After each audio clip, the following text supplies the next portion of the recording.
Okay, so what's up, everybody? Thanks for clicking this video. Thanks for tuning into my channel. My name's Simon Hill, Black American from Louisiana, coming to you live from Budapest, Hungary. Today is March 28th, 2026, about 4:15 p.m. where I'm at right now. And we are continuing our 20th book in our Book to React series. This is episode 13 of Invisible Man by Ralph Ellison. Today we will be reading chapters 16 through 17. We had a very, very big and lively discussion in our previous episode that we did yesterday, and I'm glad so many people showed up and showed out. I appreciate all of you. We're going to be continuing the discussion around this monumental work of African American literature and fiction, right? So without further ado, let's jump into chapters 16 and 17. Picking up where we left off, our main character is now a part of the mysterious Brotherhood group. And now he is going to be a political activist and a spokesman for this group just because he gave one really good speech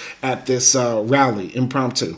So at 7:30, Brother Jack and some of the others picked me up and we shot up to Harlem in a taxi. As before, no one spoke a word. There was only the sound made by a man in the corner who drew noisily on a pipe full of rum-flavored tobacco, causing it to glow on and off, a red disc in the dark. I rode with mounting nervousness. The taxi seemed unnaturally warm. We got out in a side street and went down a narrow alley in the dark to the rear of the huge barn-like building. Other members had already arrived. "Ah, here we are," Brother Jack said, leading the way through a dark rear door to a dressing room lighted by naked, low-hanging bulbs. A small room with wooden benches and a row of steel lockers with a network of names scratched on the doors. It had a football locker smell of ancient sweat, iodine, blood, and rubbing alcohol, and I felt a welling up of memories. "We remain here until the building fills," Brother Jack said. "Then we make our appearance, just at the height of their impatience." He gave me a grin. "Meanwhile, you think about what you'll say. Did you look over the material?" "All day," I said. "Good. I suggest, however, that you listen carefully to the rest of us. We'll all precede you so that you can get pointers for your remarks. You'll be last." I nodded, seeing him take two of the other men by the arm and retreat to a corner. I was alone. The others were studying their notes, talking. I went across the room to a torn photograph tacked to the faded wall. It was shot in fighting stance of a former prize fight champion, a popular fighter who had lost his sight in the ring. It must have been right here in this arena, I thought. That had been years ago. The photograph was that of a man so dark and battered that he might have been of any nationality. Big and loose-muscled, he looked like a good man. I remembered my father's story of how he had been beaten blind in a crooked fight, of the scandal that had been suppressed, and how the fighter had died in a home for the blind. Who would have thought I'd ever come here? How things were twisted around. I felt strangely sad and went and slouched on a bench. The others talked on, their voices low. I watched them with a sudden resentment. Why did I have to come last? What if they bored the audience to death before I came on? I'd probably be shouted down before I could get started. But perhaps not, I thought, jabbing my suspicions away. Perhaps I could make an effect through the sheer contrast between my approach and theirs. Maybe that was the strategy. Anyway, I had to trust them. I had to. Shout out to Caden Hankins. Shout out to Caden Hankins joining the live stream. I appreciate you. Shout out to also Rev9H5D up in the chat as well, showing love. We have two live streams going simultaneously. So anybody that comes into the live stream, you will get a shout out, right? And you will have your comment read if it is related to our text or related to a topic in general that you think I might be interested in, as this is a channel that's focused on movie reviews, politics, books, history, revolution, leftist leanings, etc., etc. Anyway, still a nervousness clung to me. I felt out of place. From beyond the door, I could hear a distant scrape of chairs, a murmur of voices. Little worries whirled up within me, that I might forget my new name, that I might be recognized from the audience. I bent forward, suddenly conscious of my legs in new blue trousers. But how do you know they're your legs? What's your name? I thought, making a sad joke with myself. It was absurd, but it relieved my nervousness, for it was as though I were looking at my own legs for the first time, independent objects that could, of their own volition, lead me to safety or danger.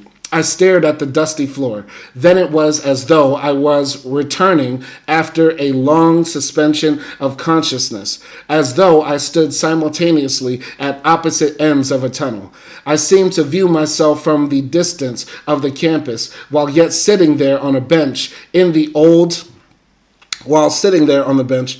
Then it was as though I were returning after a long suspension of consciousness, as though I stood simultaneously at opposite ends of a tunnel.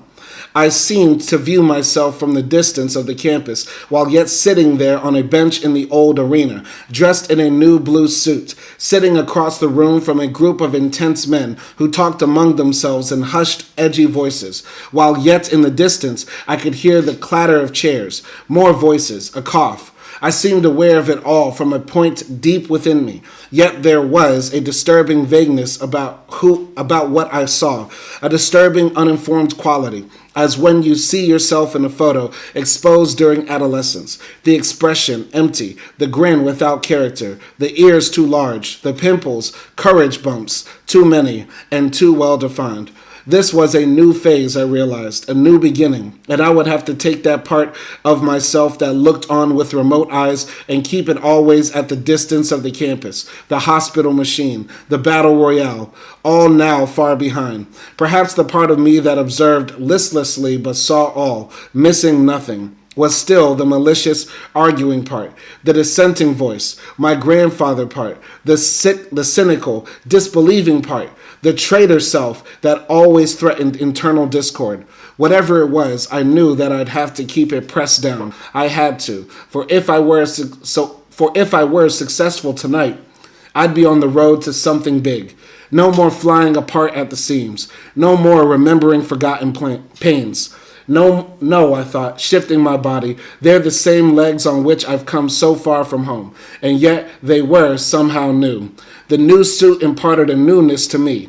It was the clothes and the new name and the circumstances. It was a newness too subtle to put into thought, but there it was. I was becoming someone else. Shout out to Amber Goss up in the chat. Shout out to Amber Goss showing love and appreciation up in the chat as well, and everybody else joining the live stream. I really like that paragraph, though sometimes I don't like the long purple prose text. And I'm not saying that Ralph Ellison is not a talented writer, right? That he just writes in a verbose type of way. But what I'm getting from that paragraph is that our main character has realized that this is my opportunity. This is my chance. These white folks like me. They gave me money. I got my own apartment. I brought this brand new suit. They really believe in my abilities. It's just that I don't have my own identity. And all the negative things that I went through in my life that were related to my blackness, now I have to push that to the side and sort of disassociate myself. And so what I read in that paragraph, that he has to just he has his eyes where he's looking, but he's not really feeling what he's looking at or observing. That's sort of like the dissociative process that you have to go through if you want to rise up in, in the corporate ladder or in your financial status, as at least as a black person in America, and I would argue in the world. You have to leave a part of yourself at the door, and you can't bring all of yourself into the room. Right? That's why I see that right there. But I'm going to continue. I sensed vaguely and with a flash of panic that the moment I walked out upon the platform and opened my mouth, I'd be someone else. Not just a nobody with a manufactured name, which might have belonged to anyone or to no one, but another personality. Few people knew me now, but after tonight, how was it? Perhaps simply to be known, to be looked upon by so many people, to be the focal point of so many concentrating eyes. Perhaps this was enough to make one different. enough to transform one into something else, someone else, just as by becoming an increasingly larger boy, one became one day a man with a deep voice, although my voice had been deep since I was 12. But what if someone from the campus wandered into the audience, or someone from Mary's, even Mary herself? No, it wouldn't change it. I heard myself say softly, "That's all the past. My name was different. I was under orders. Even if I met Mary on the street, I'd have to pass her by unrecognized." A depressing thought, and I got up abruptly and went out of the dressing room and into the alley. All right? Shout out to Mr. Kitty. Shout out to Mr. Kitty up in the chat. Crazy name. But shout out to Mr. Kitty showing love and appreciation. Let's continue here. Without my overcoat, it was cold. A feeble light burned above the entrance, sparkling the snow. I crossed the alley to the dark side, stopping near a fence that smelled of carbolic acid, which, as I looked back across near a fence that smelled of Let's go back here. I crossed the alley to the dark side, stopping near a fence that smelled of carbolic acid, which, as I looked back across the alley, caused me to remember a great abandoned hole that had been the site of a sports arena that had burned before my birth. All that was left, a cliff drop of some 40 feet below the heat-buckled walk, was the shell of concrete with weirdly bent and rusted rods that had been its basement.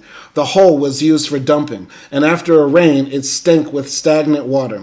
And now in my mind, I stood upon the walk looking out across the hole past a Hooverville shanty of packing cases and bent tin signs to a railroad yard that lay beyond. Dark, depthless water lay without motion in the hole, and past the Hooverville, a switch engine idled upon the shining rails. And as a plume of white steam curled slowly from its funnel, I saw a man come out of the shanty and start up the path which led to the walk above. Stooped in dark and sprouting rags from his shoes, hat, and sleeves, he shuffled slowly toward me, bringing a threatening cloud of carbolic acid. It was a syphilitic who lived alone in the shanty between the hole and the railroad yard, coming up to the street only to beg money for food and disinfectant with which to soak his rags. Then in my mind I saw him stretching out a hand from which the fingers had been eaten away, and I ran back to the dark and the cold and the present. Interesting. All right. Shout out to Mr. Kitty for showing love in the chat. I appreciate you, sir. Thank you for all the love. And we're going to be continuing right here. I shivered, looking toward the street, where up the alley, through the tunneling dark, I shivered, looking toward the street, where up the alley, through the tunneling dark, 3 mounted policemen loomed beneath the circular, snow-sparkling beam of the street lamp, grasping their horses by their bridles, the heads of both men and animals bent close, as though plotting, the leather of saddles and leggings shining. 3 white men and 3 black horses. Then a car passed, and they showed in full relief, their shadows flying like dreams across the sparkle of snow and darkness. And as I turned to leave, one of the horses violently tossed its head, and I saw the gauntleted fist yanked down. Then there was a wild neigh, and the horse plunged off in the dark.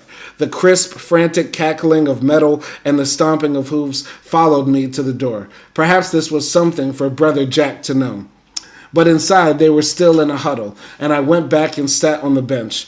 I watched them, feeling very young and inexperienced, and yet strangely old, with an oldness that watched and waited quietly within me. All right. Shout out to Blaha 985. Shout out Blaha 985. All right. And shout out to Mr. Kitty for saying he's listening to the text, because what we're here to do is encourage people to read, to encourage people to enjoy wonderful literature. If you haven't caught up on the book, I suggest, honestly, you stop this episode, you stop watching here, and go back to the previous episodes so you follow along with the story. But I digress. Let's continue. So, I watched them, feeling very young and inexperienced, and yet strangely old, with an oldness that watched and waited quietly within me. Outside, the audience had begun to drone, a distant churning sound that brought back some of the terror of the eviction. My mind flowed. There was a child standing in rompers outside a chicken wire fence, looking in upon a huge black and white dog, log chained to an apple tree. It was Master, the bulldog, and I was the child who was afraid to touch him. Although, panting with heat, he seemed to grin back at me like a fat, good-natured man, the saliva roping silvery from his jowls. And as the voices of the crowd churned and mounted and became an impatient splatter of hand claps, I thought of Master's low, hoarse growl. He had barked the same note when angry or when being brought his dinner, when lazily snapping flies, or when tearing an intruder to shreds. I liked but didn't trust old Master. I wanted to please, but did not trust the crowd. Then I looked at Brother Jack and grinned. That was it, and in some ways he was like a toy bull terrier. But now the roaring clapping of hands became a song, and I saw Brother Jack break off and bounce to the door. Okay, brothers, he said, that's our signal. Okay? So, shout out to Mr. Kitty once again. Of course, I remember you. How could we not remember a man named Mr. Kitty? Of course. Anyway, we went in a bunch out of the dressing room and down a dim passage, a roar with a distant sound. Then it was brighter, and I could see a spotlight blazing the smoky haze. We moved silently. Brother Jack followed 2 very black Negroes and 2 white men who led the procession, and now the roar of the crowd seemed to rise above us, flaring louder. I noticed that others falling into columns of 4, and I was alone in the rear, like the pivot of a drilled team. Ahead, a slanting shaft of brightness marked the entrance to one of the levels of the arena, and now as we passed it, the crowd let out a roar. Then swiftly we were in the dark again, and climbing, the roar seeming to sink below us, and we were moved into a bright blue light and down a ramp, to each side of which, stretching away in a curve, I could see 2 rows of blurred faces. Then suddenly I was blinded and felt myself crash into the man ahead of me. It always happens the first time, he shouted, stopping to let me get my balance, his voice small in the roar. It's the spotlight. It had picked us up now and beaming just ahead, led us into the arena and encircled us full in its beam, the crowd thundering. The song burst forth like a rocket to the marching tempo of clapping hands. John Brown's body lies a moldering in the grave. His soul is marching on. So let's go here. Blaha 985 is saying, like Emmett Till case. Okay. Quick Motive 7 asks, where are you from? Black American from Louisiana, coming to you live from Budapest, Hungary. Okay. So shout out to Mr. Kitty joining the live stream. Shout out to KC Lee Edwards joining the live stream too. Okay. And yeah, we need to acknowledge the wrongs of the past. Very good point. Blaha. Anyway. Continuing here. All right. Imagine that, I thought. They make the old songs sound anew. At first, I was as remote as though I stood in the highest balcony looking on. Then I walked flush into the vibrations of the voices and felt an electronic tingling along my spine. We marched toward a flag-draped platform set near the front of the arena, moving through an aisle left between rows of people in folding chairs, then onto the platform past a number of women who stood when we came on. With a nod, Brother Jack indicated our chairs, and we faced the applause standing. Okay? All right, below and above us was the audience, row after row of faces. The arena, a bowl-shaped aggregation of humanity. Then I saw the policemen and was disturbed. What if they recognized me? They were all along the wall. I touched the arm of the man ahead, seeing him turn, his mouth halting in a verse of the song. Okay. Why all the police, I said, leaning forward on the back of his chair. Cops, don't worry. Tonight they're ordered to protect us. This meeting is of great political consequence, he said, turning away. Who ordered them to protect us, I thought. But now the song was ending, and the building rang with applause, yells, until the chant burst from the rear and spread. No more dispossession, no more dispossessing of the dispossessed, no more dispossessing of the dispossessed. The audience seemed to have become one, its breathing and articulation synchronized. I looked at Brother Jack. He stood up front beside a microphone, his feet planted solidly on the dirty canvas-covered platform, looking from side to side, his posture dignified and benign, like a bemused father listening to the performance of his adoring child. I saw his hand go up like a salute, and the audience thundered. And I seemed to move in close, like the lens of a camera, focusing into the scene and feeling the heat and excitement and the pounding of voice and applause against my diaphragm, my eyes flying from face to face, swiftly, fleetingly, searching for someone I could recognize, for someone from the old life, and seeing the faces become vaguer and vaguer the further they receded from the platform. The speeches began. First, an invocation by a Negro preacher, then a woman spoke of what was happening to the children. Then came speeches on various aspects of the economic and political situation. I listened carefully, trying to snatch a phrase here, a word there, from the arsenal of hard, precise terms. It was becoming a high-keyed evening. Songs flared between speeches. Chants exploded as spontaneously as shouts at a Southern revival. And I was somehow attuned to it all, could feel it physically. Sitting with my feet on the soiled canvas, I felt as though I had wandered into the percussion section of a symphony orchestra. It worked on me so thoroughly that I soon gave up trying to memorize phrases and simply allowed the excitement to carry me along. Someone pulled on my coat sleeve. My turn had come. I went toward the microphone where Brother Jack himself waited, entering the spotlight that surrounded me like a seamless cage of stainless steel. I halted. The light was so strong that I could no longer see the audience, the bowl of human faces. It was as though a semi-transparent curtain had dropped between us, but through which they could see me, for they were applauding, without themselves being seen. I felt the hard mechanical isolation of the hospital machine, and I didn't like it. I stood, barely hearing Brother Jack's introduction. Then he was through, and there was an encouraging burst of applause. And I thought, they remember some of them were there. The microphone was strange and unnerving. I approached it incorrectly. My voice sounding raspy and full of air, and after a few words, I halted, embarrassed. Shout out to James Wright, 2140. Thank you. I mean, it's an old suit, but thank you, sir. I appreciate that. And hopefully you find the top class African American literature, because that's what we are reading right now. Continuing with Invisible Man, chapter 16. The microphone was strange and unnerving. I approached it incorrectly, my voice sounding raspy and full of air. And after a few words, I halted, embarrassed. I was getting off to a bad start. Something had to be done.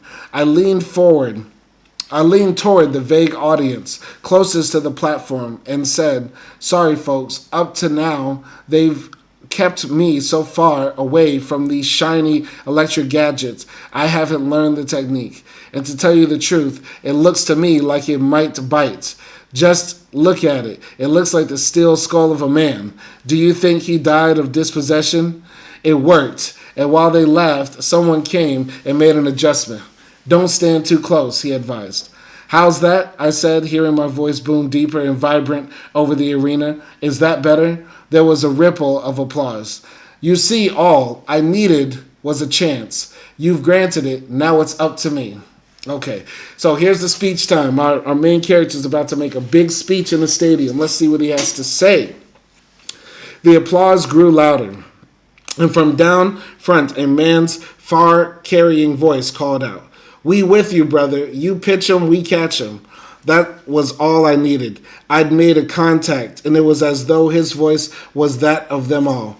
I was wound up. nervous. I might have been anyone, might have been trying to speak in a foreign language, for I couldn't remember the correct words and phrases from the pamphlets. I had to fall back upon tradition, and since it was a political meeting, I selected one of the political techniques that I'd heard so often at home. The old down-to-earth, I'm sick and tired of the way they've been treating us approach. I couldn't see them, so I addressed the microphone and the cooperative voice before me. You know, there are those who think we who are gathered here are dumb, I shouted. Tell me if I'm right. That's a strike, brother, the voice called. You pitched a strike. Yes, they think we're dumb. They call us the common people. But I've been sitting here listening and looking and trying to understand what's so common about us. I think they're guilty of a gross misstatement of fact. We are the uncommon people. Another strike, the voice called in the thunder, and I paused, holding up my hand to halt the noise. Yes, we're the uncommon people, and I'll tell you why. They call us dumb and they treat us dumb, but what do they do with dumb ones? Think about it. Look around. They've got a slogan and a policy. They've got what Brother Jack would call a theory and a practice. It's never give a sucker an even break. It's dispossess him, evict him, use his empty head for a spittoon and his back for a doormat. It's break him, deprive him of his wages. It's use his protest as a sounding brass to frighten him into silence. It's beat his ideas and his hopes and homely aspirations into a timbling cymbal, a small cracked cymbal to tinkle on the 4th of July. Only muffle it. Don't let it sound too loud. Beat it in stop time. Give the dumb bunnies the soft shoe dance, the big wormy apple, the Chicago getaway, and the shoe fly don't bother me. All right. Shout out to James Wright. He says, R.I.P. Ralph Ellison. Absolutely. Rest in peace. I wish he wrote more works. I wish he wrote more books, but this is really his only book. There is another text he wrote, but unfortunately, it's just a collection of his writings, right? But anyway, and do you know what makes us so uncommon? I whispered hoarsely. We let them do it. The silence was profound. The smoke boiled in the spotlight. Another strike, I heard the voice call sadly. Ain't no use to protest the decision. And I thought, is he with me or against me? So the main character is given this speech, and he is not really... how can I say, accustomed to or indoctrinated enough with the ideology of the Brotherhood, which is another word for the communist in this book, right? He's given this big speech where he only studied like socialism or Marxism for like one day, and now he has to go up here and talk to the people to get them riled up, right? And he doesn't know what to say, so he just does like a rendition of the old Baptist preaching that he heard all his life in the church down south. And he's going up here, and this guy is yelling, that's a strike. That's a strike. And we know in baseball, 3 strikes, you're out. But is he saying that he's not hitting his mark, or he's like not doing it right? Because the crowd is not reacting. They're just listening to him. And he's just saying, people think we're dumb. So very interesting. I wonder what's going to happen here. So dispossession. Dispossession is the word, I went on. They've tried to dispossess us of our manhood and womanhood, of our childhood and adolescence. You heard the sister statistics on our infant mortality rate. Don't you know you're lucky to be uncommonly born? Why, they even tried to dispossess us of our dislike of being dispossessed. And I'll tell you something else. If we don't resist, pretty soon they'll succeed. These are the days of dispossession, the season of homelessness, the time of evictions. We'll be dispossessed of the very brains in our heads, and we're so uncommon that we can't even see it. Perhaps we're too polite. Perhaps we don't care to look at unpleasantness. They think we're blind, uncommonly blind. I don't wonder. Think about it. They've dispossessed us each of one eye from the day we were born. So now we can only see in straight white lines. We're a nation of one-eyed mice. Did you ever see such a sight in your life, such an uncommon sight? And ain't a farmer's wife in the house? The voice called through titters of bitter laughter. It's another strike. I lean forward. You know, if we aren't careful, they'll slip up on our blind sides and plop, out goes our last good eye and we're blind as bats. Someone's afraid we'll see something. Maybe that's why so many of our fine friends are present tonight.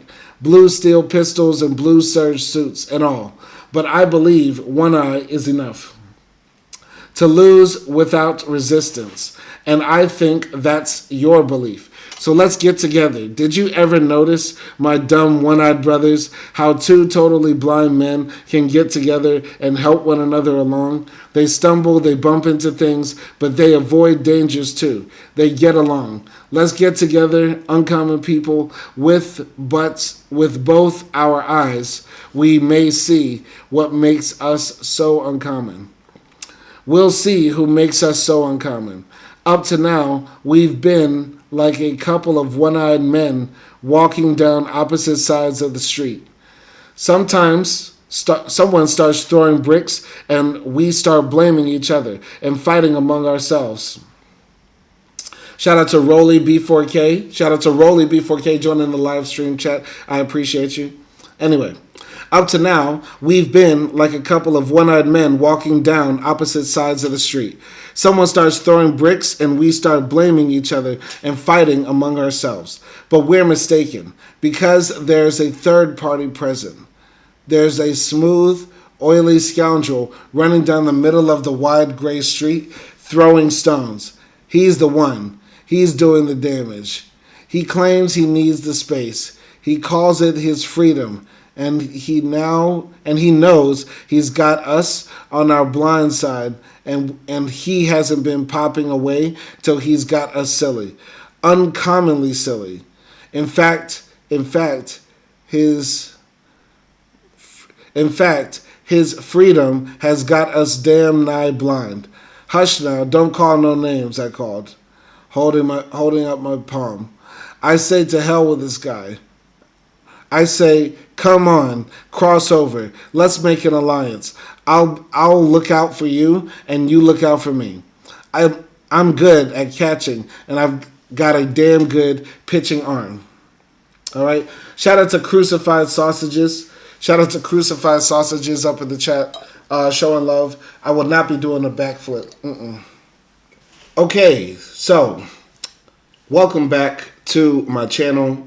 We took a brief intermission, was dozing off a bit during the reading section, didn't realize how tired I was, but we are coming back to finish reading chapters 16 and 17 of Invisible Man. We will be wrapping up this very soon, maybe in about an hour or so. So if you have any comments or questions about the book, which I will only be responding to comments or questions about the book from now on, after seeing that so much of the internet is not actually real.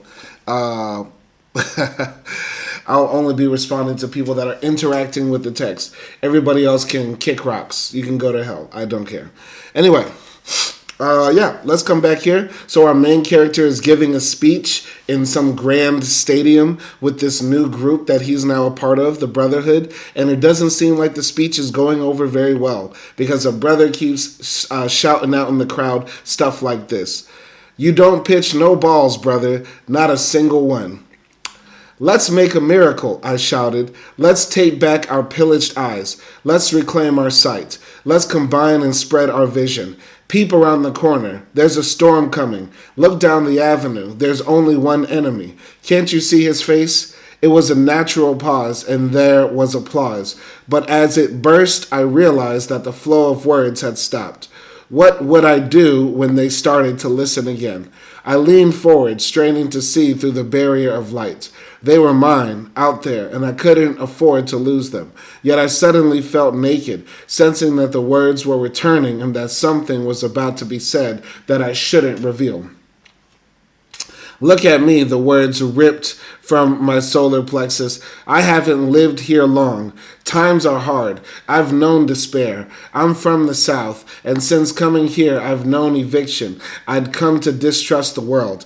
But look at me now. Something strange is happening. I'm here before you, I must confess. And suddenly, Brother Jack was beside me, pretending to adjust the microphone. Careful now, he whispered. Don't injure usefulness before you've begun. I'm all right, I said, leaning toward the mic. May I confess, I shouted. You are my friends. We share a common disinheritance, and it's said that confession is good for the soul. Have I your permission? You're batting .500, brother, the voice called. There was a stir behind me. I waited until it was quiet and hurried on. Silence is consent, I said, so I'll have it out. I'll confess it. My shoulders were squared, my chin thrust forward, and my eyes focused straight into the light. Something strange and miraculous and transforming is taking place in me right now as I stand here before you. I could feel the words forming themselves, slowly falling into place. The light seemed to boil opalescently, like liquid soap shaken gently in a bottle. Let me describe it. It is something odd. It's something that I'm not sure I'd never experience anywhere else in the world. It's something that I'm sure I'd never experience anywhere else in the world. I feel your eyes upon me. I hear the pulse of your breathing. And now at this moment, with your black and white eyes upon me, I stumbled in a stillness so complete that I could hear the gears of the huge clock mounted somewhere on the balcony, gnawing upon time. What is it, son? What do you feel? A shrill voice cried. My voice fell into a husky whisper. I feel suddenly that I have become more human. Do you understand? More human. Not that I have become a man, for I was born a man, but that I am more human. I feel strong. I feel able to get things done. I feel that I can see sharp and clear and far down the dim corridor of history, and in it I can hear the footsteps of militant fraternity.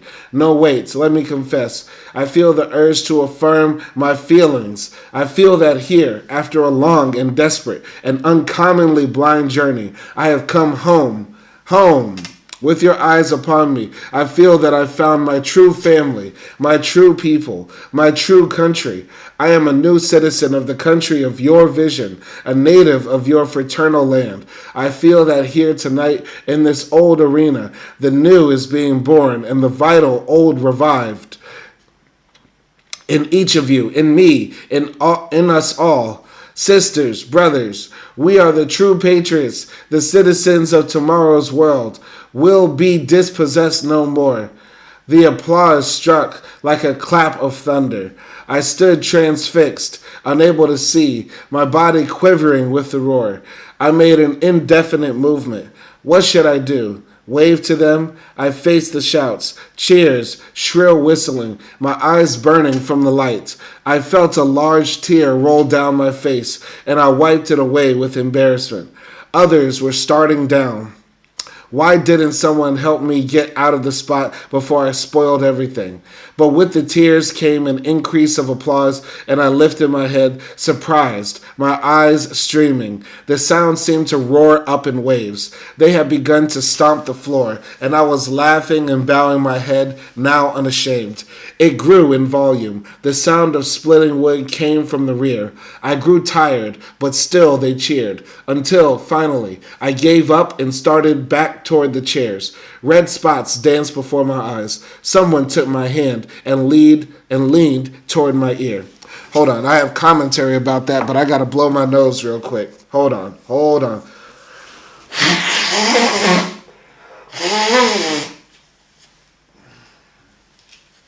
Okay, I have a lot to say about this. But I'm gonna say this. I wish I didn't get sleepy when I first started reading this chapter, because I think this is, once again, one of my favorite chapters, because I love how this theme of being seen is a part of, having your humanity affirmed.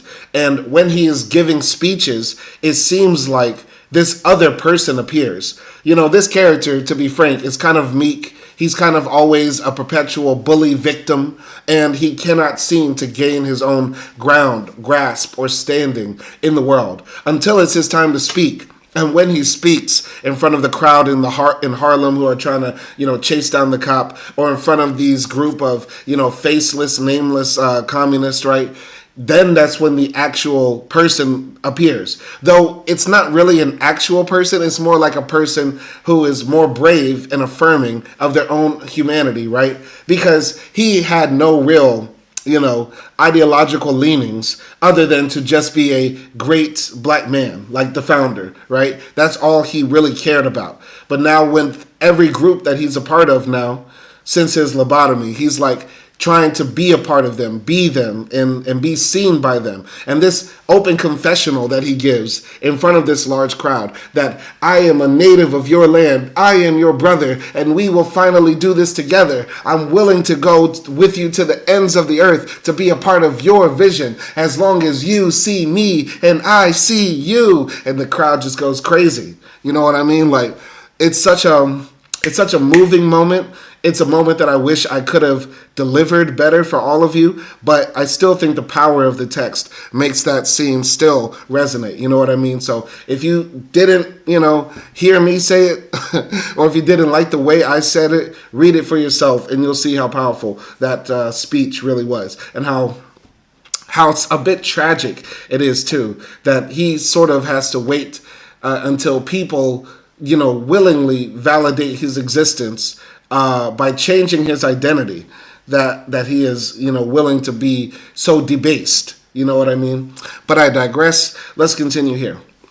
You did it, goddammit, you did it. And I was puzzled by the hot mixture of hate and admiration bursting through his words as I thanked him and removed my hand from his crushing grasp. Thanks, I said, but the others had raised them to the right pitch. I shuddered. He sounded as though he would like to throttle me.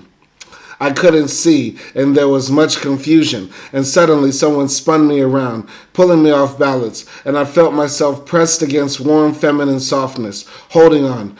Oh, brother, brother, a woman's voice cried into my ear. Little brother, and I felt the hot, moist pressure of her lips upon my cheek. Blurred figures bumped about me. I stumbled as in a game of blind man's buff. My hands were shaken, my back pounded, my face was sprayed with the saliva of enthusiasm, and I decided that the next time I stood in the spotlight, it would be wise to wear dark sunglasses.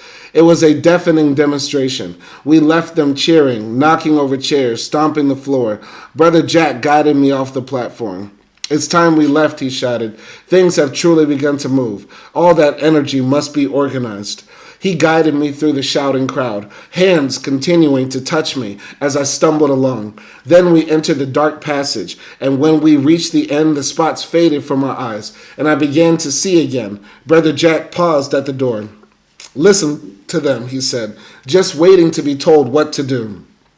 And I could still hear the applause booming behind us. Then several of the others broke off their conversation and faced us, as the applause muffled down behind the closing door. Well, what do you think? Brother Jack said enthusiastically. How's that for a starter? There was a tense silence. I looked from face to face, black and white, feeling swift panic. They were grim. Well, Brother Jack said, his voice suddenly hard. I could hear the creaking of someone's shoes. Well, he repeated. Then the man with the pipe spoke up, a swift charge of tension building with his words. It was a most unsatisfactory beginning, he said quietly, punctuating the unsatisfactory with a stab of his pipe. He was looking straight at me, and I was puzzled. I looked at the others. Their faces were non-committal, stolid. Unsatisfactory, Brother Jack exploded. And what alleged process of thought led to that brilliant pronouncement? This is not the time for cheap sarcasm, brother, the brother with the pipe said. Sarcasm? You made the sarcasm. No, it isn't a time for sarcasms, nor for imbecilities, not for plain dumb fooleries. This is a key moment in the struggle. Things have just begun to move, and suddenly you are unhappy. You are afraid of success? What's wrong? Isn't this just what we've been looking for or working for? Again, ask yourself, you are the great leader. Look into your crystal ball. Brother Jack swore. Brothers, someone said. Brother Jack swore and swung to another brother. You, he said to the husky man, have you the courage to tell me what's going on here? Have we become a street corner gang? Silence. Someone shuffled his feet. The man with the pipe was looking now at me. Did I do something wrong? I said. The worst you could have done, he said coldly. Stunned, I looked at him wordlessly. Okay, what? Ain't this just like the left? Afraid of success. Afraid of success. Ain't that just like leftists? Hey guys, we actually did something. Let's shoot ourselves in the foot for it.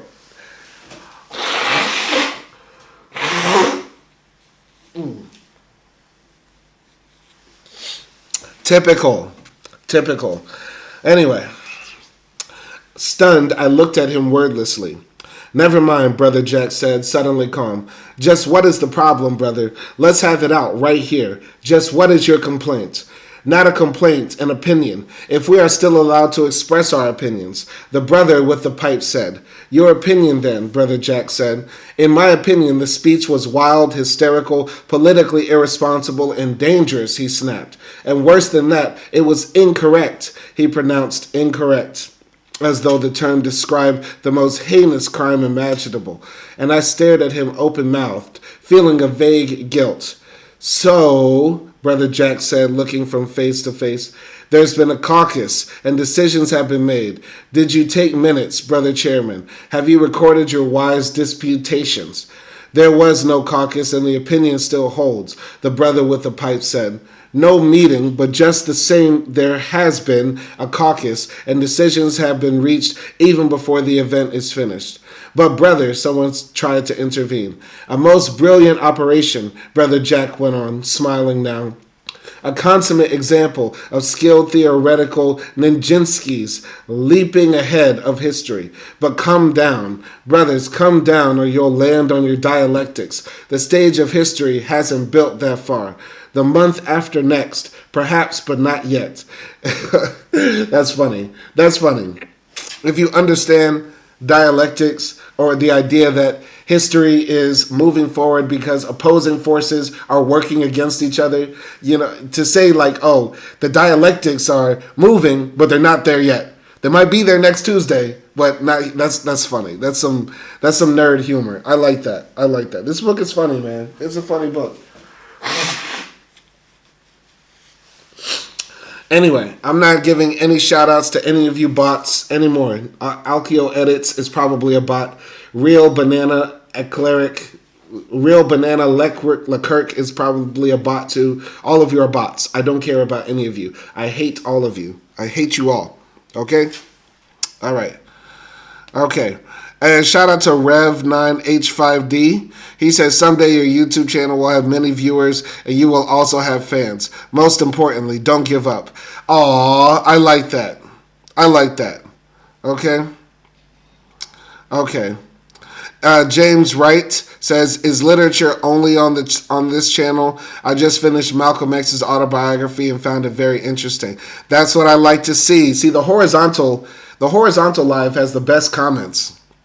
I like that. Yeah, we should read Malcolm X's autobiography. Everybody should read that book in their lifetime. I listened to a YouTube video today from a white man named Professor Sky. White man, very white. And Professor Sky said the first book that everybody should buy for their library is the autobiography of Malcolm X. And I could not disagree with that. Such a powerful, profound book. That book, if that book doesn't change your life, then I don't think you have a soul worth examining. If you don't read that book and your life does not, that's the alchemist. That's the real alchemist. You know how white folks say, I read The Alchemist and since then I've just been a changed person. Like we have to start pushing that narrative that the autobiography of Malcolm X is the real alchemist. Okay? So, yeah. Shout out to everybody. Shout out to Rev9H5D for saying, one day, Simon, your channel will have many viewers. You'll also have many fans. And most importantly, don't give up. I appreciate that. But let's make that real right now. Let's make Rev9 5HD's dream for this channel real right now. Spread the word. This channel is not for trolling. This channel is not for bullshit. This channel is for laughs. It's actually talking about the topic, which we can have fun with, but it's not just to talk about stupid shit like you bots, like Tim Griffiths and Alkio Edits and other shit. It's actually to learn, but be on some nerdy, funny shit. That's it. It's to be on some nerdy, funny shit. Talk about movies, talk about books, talk about, the state of our modern world in a twisted, funny, sarcastic, intellectual type of way. But most people are not capable of that. Most people are not capable of that. So, last comment I'll read right now. James Wright says, it really is a 10 out of 10 autobiography. The way he talked about violence is brilliant. Absolutely. James Wright, you are the man. You are the man. I wish I could give you a gift. I don't know what gift I can give you. Maybe I'll make you a moderator. Okay? We're going to make, because James Wright read a book, he is now a moderator. Okay? And by the way, because Jurassic Park keeps being brought up, if you've been on my channel, you should know that Jurassic Park is my favorite movie of all time. And we did a full-on movie review of it on my channel. We reviewed Jurassic Park as episode either 4, 5, or 6 of Simon and Acty movie reviews. So if you go on my channel and type in Jurassic Park, you can see the full-on movie review that we did. Okay? So I don't want to hear any more about that. I talked about Jurassic Park for an hour and a half with my wife, and you can go listen to it. Take that shit out of my chat. If I see Jurassic Park in my chat one more time, you will be put in timeout, because this is embarrassing. This is embarrassing. Okay?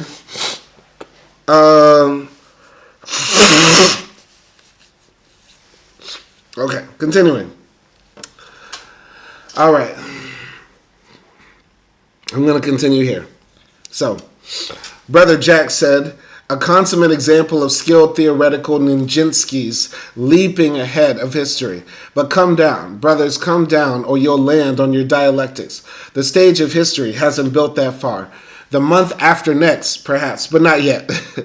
And what do you think, Brother Restrum? He asked, pointing to a big fellow of the shape and size of supercargo. I think the brother's speech was backward and reactionary, he said. I wanted to answer, but could not. No wonder his voice had sounded so mixed when he congratulated me. I could only stare into the broad face with his hate-burning eyes. And you, Brother Jack said? I liked the speech, the man said. I thought it was quite effective. And you, Brother Jack said to the next man, I am of the opinion that it was a mistake. And just why? Because we must strive to reach the people through their intelligence. Exactly, the brother with the pipe said. It was the antithesis of the scientific approach. Ours is a reasonable point of view. We are champions of a scientific approach to society. And such a speech as we've identified ourselves with tonight destroys everything that has been said before. The audience isn't thinking. It's yelling its head off. Sure, it's acting like a mob, the big black brother said. Brother Jack laughed. And this mob, he said, is it a mob against us or is it a mob for us? How do our muscle-bound scientists answer that? But before they could answer, he continued, perhaps you're right, perhaps it is a mob, but if it is, then it seems to be a mob that's simply boiling over to come along with us. And I shouldn't have to tell you theoreticians that science bases its judgments upon experiment. You're jumping to conclusions before the experiment has run its course. In fact, what's happening here tonight represents only one step in the experiment, the initial step, the release of energy. I can understand that it should make you timid. You're afraid of carrying through to the next step because it's up to you to organize that energy. Well, it's going to be organized and not by a bunch of timid, sideline theoreticians arguing in a vacuum, but by getting out and leading the people. Brother Jack is schizophrenic. He's all over the place. Multiple personality disorder brought to life. Okay? All right. James McWright says he won't ban anyone with my explicit orders. I appreciate that, James. James, what you're allowed to do is put anybody you want in timeout. Okay? Please don't ban people, okay? James McWright, now that you're a moderator, don't ban people. But what you can do is put anybody you think who is being hateful, discriminatory in timeout for maximum 24 hours, okay? So that's what you can do with that power, all right? So,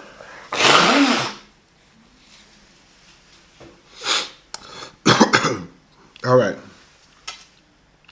He was fighting mad, looking from face to face, his red head bristling, but no one answered his challenge.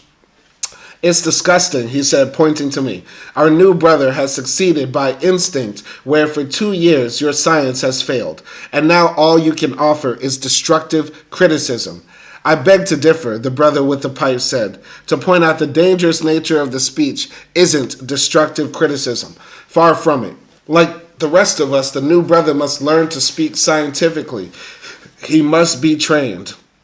So at last it occurs to you, Brother Jack said, pulling down the corners of his mouth. Training. All is not lost. There's hope that our wild but effective speaker may be tamed. The scientists perceive a possibility.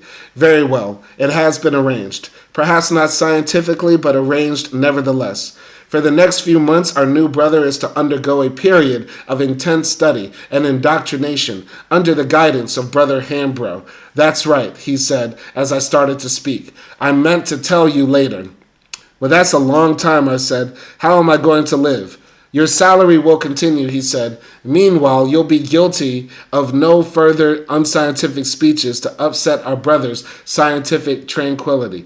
In fact, you are to stay completely out of Harlem. Perhaps then we'll see if you brothers are as swift at organizing as you are at criticizing. It's your move, brothers. I think Brother Jack is correct, a short, bald man said, and I don't think that we, of all people, should be afraid of the people's enthusiasm. What we've got to do is guide it into channels where it will do the most good. The rest were silent, the brother with the pipe looking at me unbendingly. Come, Brother Jack said, let's get out of here. If we keep our eyes on the real goal, our chances are better than ever before. And let's remember that science isn't a game of chess, although chess may be played scientifically. The other thing to remember is that we are to organize the masses. We must first organize ourselves. Thanks to our new brother, things have changed. We mustn't fail to make use of our opportunity. From now on, it's up to you. We shall see, the brother with the pipe said, and as for the new brother, a few talks with Brother Hambro wouldn't harm anyone. Hambro, I thought, going out, who the hell is he? I suppose I'm lucky they didn't fire me, so now I've got to go to school again. Out in the night, the group was breaking up, and Brother Jack drew me aside.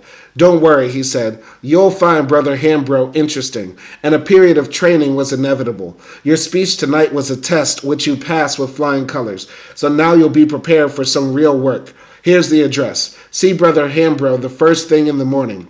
He's already been notified. When I reached home, tiredness seemed to explode within me. My nerves remained tense, even after I had a hot shower and crawled into bed.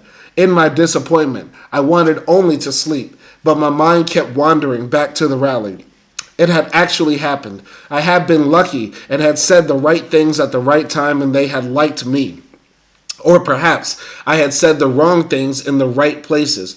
Whatever. They had liked it regardless of the brothers, and from now on my life would be different. It was different already, for now I realized that I meant everything that I had said to the audience, even though I hadn't known that I was going to say those things. I had intended only to make a good appearance, to say enough to keep the Brotherhood interested in me. What had come out was a completely uncalculated, as though another self within me had taken over and held forth. And lucky that it had, or I might have been fired. See, that's exactly my theory. You know, he's a different person. Maybe he doesn't even see his true self. You know what I mean? In this book, maybe he doesn't even know who he truly is. Because he's like, I didn't even know who that person was. I didn't even know I believed that, you know, until he said it.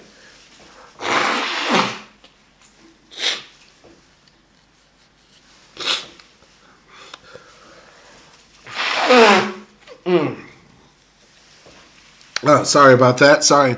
So, so James Wright says, I understand the standards for your channel. I'll do my best for you. All right. Salute to you, soldier. And yeah, I think if you want to be of help, James Wright, you can monitor both chats because we have two chats going on. We have the chat that's the vertical, of course, as you know, and we have the horizontal one. The horizontal one is the academic one, of course, James, where the people are reading the text along with me. But the vertical one seems to be a trash bin, and it could use some cleaning if you think so. But the discretion is up to you. All right? Anyway, let's continue here.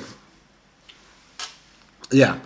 So, even my technique had been different. No one who had known me at college would have recognized the speech, but that was it. But that was as it should have been, for I was someone new, even though I had spoken in a very old-fashioned way. I had been transformed, and now lying restlessly in bed in the dark, I felt a kind of affection for the blurred audience whose faces I had never clearly seen. They had been with me from the first word. They had wanted me to succeed. And fortunately, I had spoken for them, and they had recognized my words. I belonged to them. I sat up, grasping my knees, in the dark, as though struck home. Perhaps this was what was meant by being dedicated and set aside. Very well, if so, I accepted it. My possibilities were suddenly broadened. As a Brotherhood spokesman, I would represent not only my own group, but one that was much larger. The audience was mixed, their claims broader than race. I would do whatever was necessary to serve them well. If they could take a chance with me, then I'd do the very best that I could. How else could I save myself from disintegration? Shout out to Mr. Kitty for saying he subscribed. All people are encouraged to subscribe, and I appreciate all subscribers, no matter where they come from. Okay? Shout out to Mr. Kitty for that. Anyway, continuing here. I sat there in the dark, trying to recall the sequence of the speech. Already it seemed the expression of someone else, yet I knew that it was mine and mine alone. And if it was recorded by a stenographer, I would have a look at it tomorrow. Words, phrases skipped through my mind.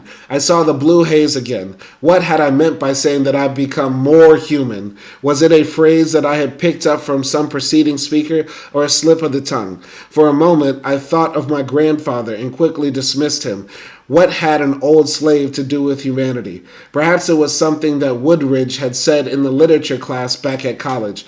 I could see him vividly, half drunk on words and full of contempt and exaltation, pacing before the blackboard chalked with quotations from Joyce and Yeats and Sean O'Casey. Thin, nervous, neat, pacing as though he walked a high wire of meaning upon which no one of us would ever dare venture. I could hear him. Stephen's problem, like ours, was not actually one of creating the uncreated conscious of his race, but of creating the uncreated features of his face. Our task is that of making ourselves individuals. The conscious of a race is the gift of its individual who see.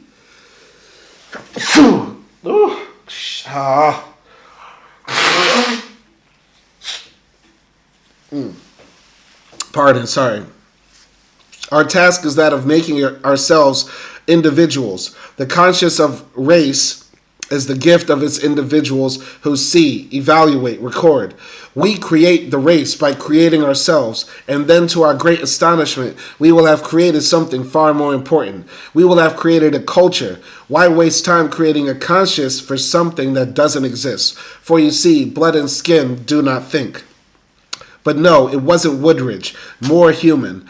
Did I mean that I had become less of what I was, less a Negro, or that I was less a being apart, less an exile from down home, the South? But all this is negative. To become less in order to become more. Perhaps that it was, but in what way more human? Even Woodridge hadn't spoken of such things. It was a mystery once more, as at the eviction I had uttered words that had possessed me. Okay? All right. So, shout out to Mr. Kitty asking to be a sub. No. asking to be a moderator. No, you cannot be a moderator because you are not actively engaged in this discussion about black existence. This is an epistemological discussion about what does it mean to be human when you are black. And you cannot be human in this book's sense, and also in an Afro-pessimistic sense. You cannot be human if you are black because we are not allowed full humanity. If I were allowed full humanity as a person, you would have the respect and dignity of coming into the live stream to engage with the shit that I find so valuable and important. And instead, you're talking about Roblox. Black people are not human. We are not human because when y'all see us, all you expect us to do is entertain and act in a way that you find to be valuable, such as singing, rapping, tap dancing, boxing, running a ball up and down a court. That's all you find to be important and pertinent. But here I am reading one of the most important books in Black American literature history, and all you can talk about is Roblox and beg for a sub. I beg for a moderator position. No, no, no. And once again, I appreciate all of you bots and trolls for affirming so many of my preconceived notions about white folks, about non-black folks, about the state of our world today, and about the inhumanity or non-humanity of black personhood. I appreciate all of you for showing me through your actions and words how we truly are perceived. Okay? And before any of you say it's not that deep, bruh, it's just YouTube. I'm on YouTube every single day, and I see the comments.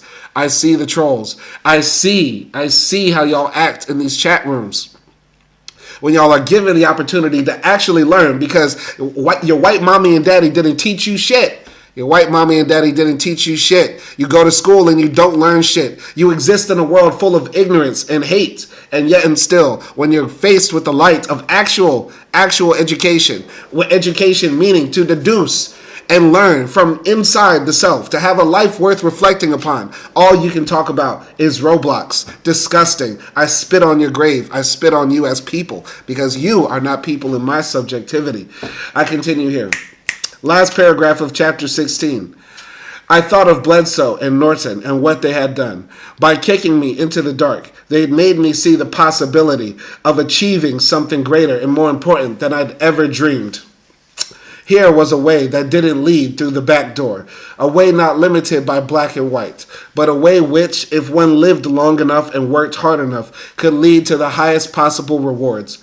Here was a way to have part in making the big decisions, of seeing through the mystery of how the country, the world, really operated. For the first time, lying there in the dark, I could glimpse a possibility of being more than a member of a race.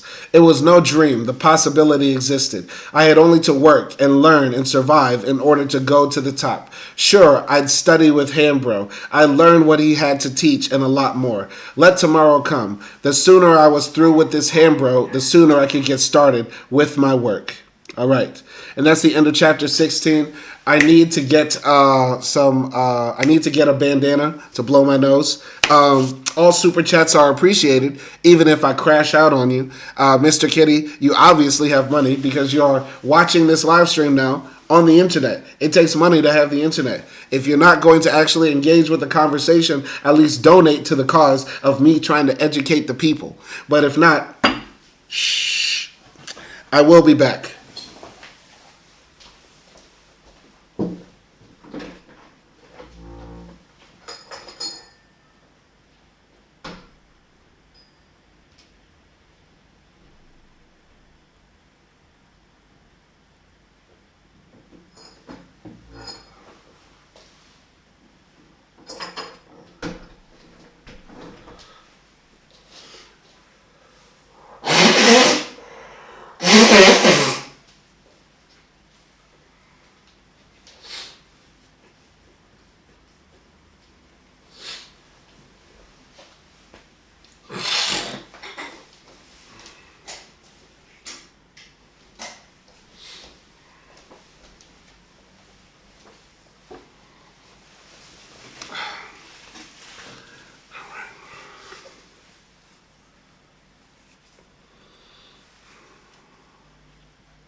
All right, we are back. We are back once again. Sorry for another brief intermission. You know, when you go to sleep, sometimes you wake up and you have to sneeze a lot.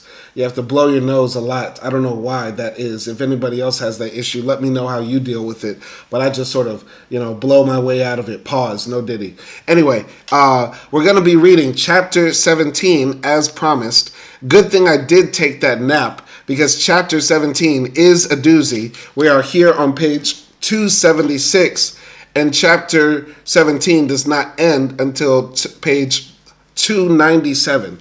So it's close to 30 pages or so, maybe more than that, right? So we're gonna be here. No, sorry, like close to 20 pages or so, but still, it's gonna be some time. So we're gonna knock this out, maybe about 30 minutes to an hour, sometime. Let's see how it goes. Chapter 17. 4 months later, when Brother Jack called the apartment at midnight to tell me to be prepared to take a ride, I became quite excited. For months later, when Brother Jack called the apartment at midnight to tell me to be prepared to take a ride, I became quite excited. Fortunately, I was awake and dressed, and when he drove up a few minutes later, I was waiting expectantly at the curb. Maybe, I thought, as I saw him hunched behind the wheel in his topcoat, this is what I've been waiting for. How have you been, brother? I said, getting in. A little tired, he said. Not enough sleep. Too many problems.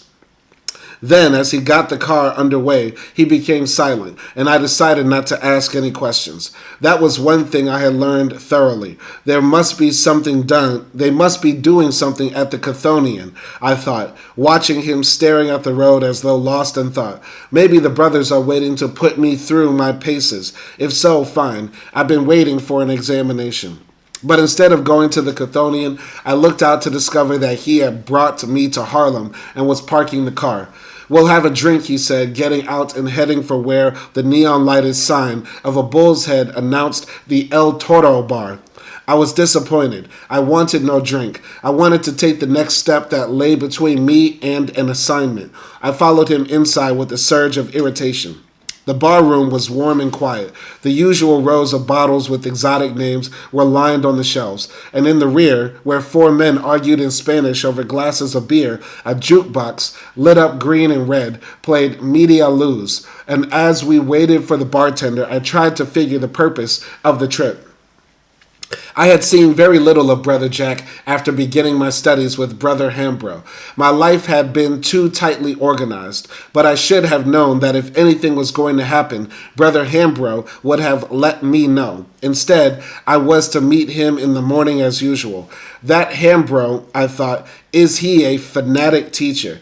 A tall, friendly man, a lawyer and the Brotherhood's chief theoretician, he had proved to be a hard taskmaster. Between daily discussions with him and a rigid schedule of reading, I had been working harder than I'd ever found necessary at college.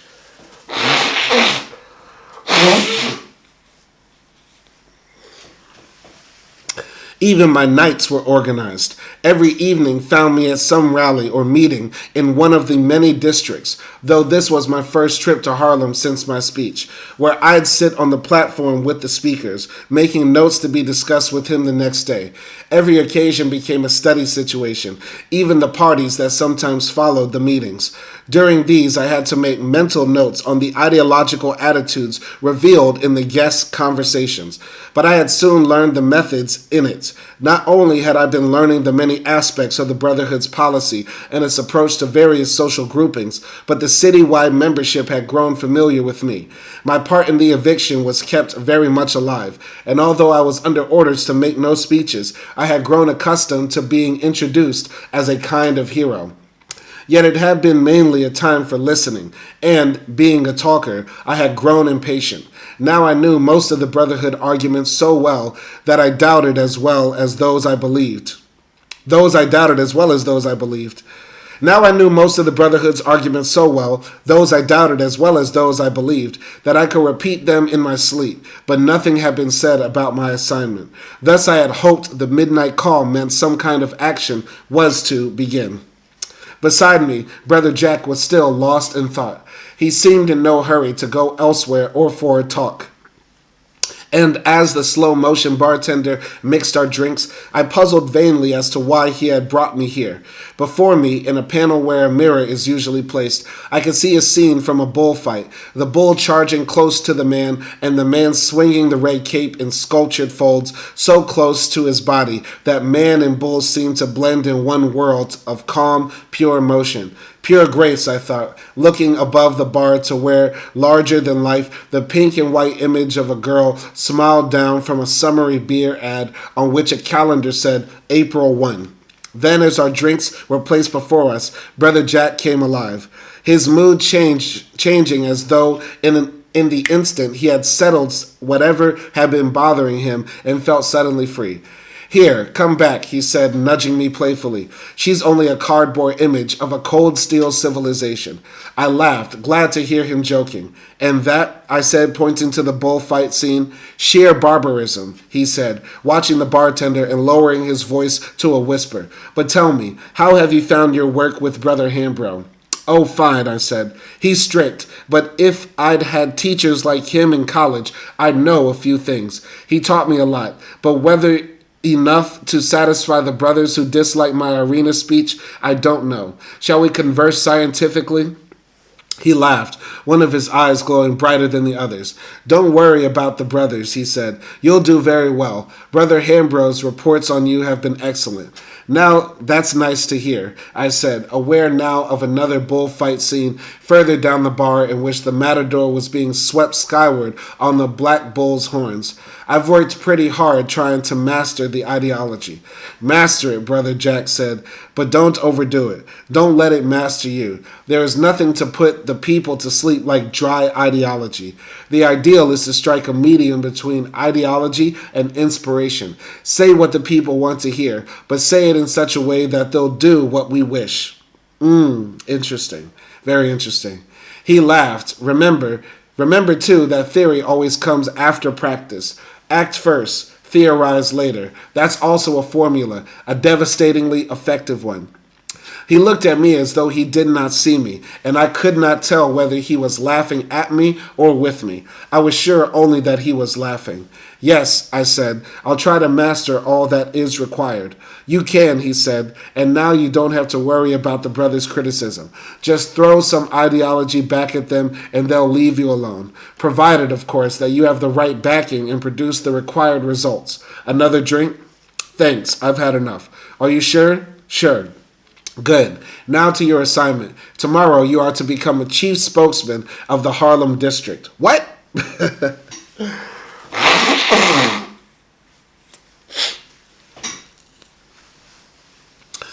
All right. Yeah, so you are to become the chief spokesman of the Harlem district. What? Yes, the committee decided yesterday, but I had no idea. You'll do all right. Now listen, you are to continue what you started at the eviction. Keep them stirred up. Get them active. Get as many to join as possible. You'll be given guidance by some of the older members. But for the time being, you are to see what you can do. You will have freedom of action, and you will be under strict discipline to the committee. I see, I said.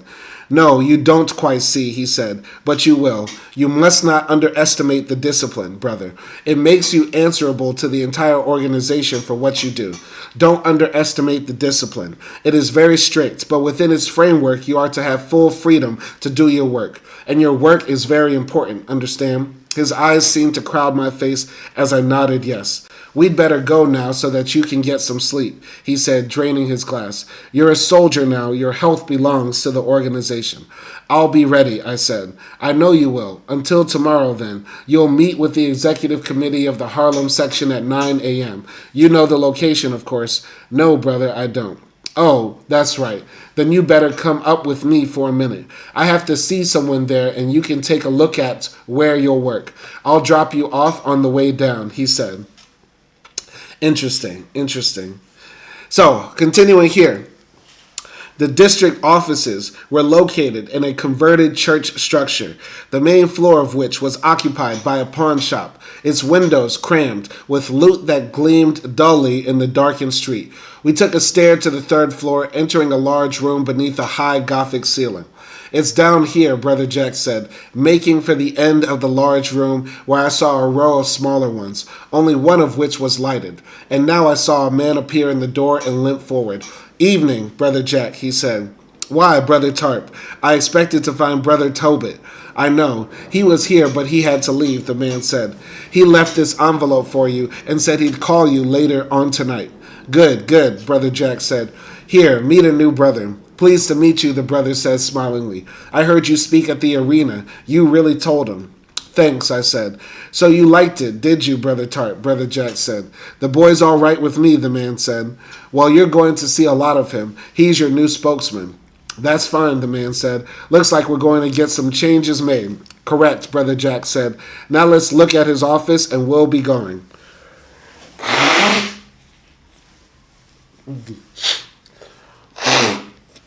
Oh, really sorry to anybody following the flow. I apologize.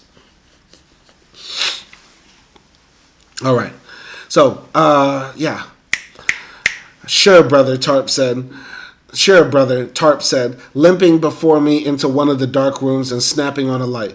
This here is the one. I looked into a small office containing a flat-top desk with a telephone, a typewriter on its table, a bookcase with shelves of books and pamphlets, and a huge map of the world inscribed with ancient nautical signs and a heroic figure of Columbus to one side. If there's anything you need, just see Brother Tarp, Brother Jack said. He's here at all times. Thanks, I shall, I said. I'll get oriented in the morning. Yes, and we'd better go so you can get some sleep. Good night, Brother Tarp. See that everything is ready for him in the morning. He won't have to worry about a thing, brother. Good night. It's because we attract men like Brother Tarp there that we shall triumph, he said, as we climbed into the car. He's old physically, but ideologically he's a vigorous young man. He can be depended upon in the most precarious circumstance. He sounds like a good man to have around, I said. You'll see, he said, and lapsed into a silence that lasted until we reached my door.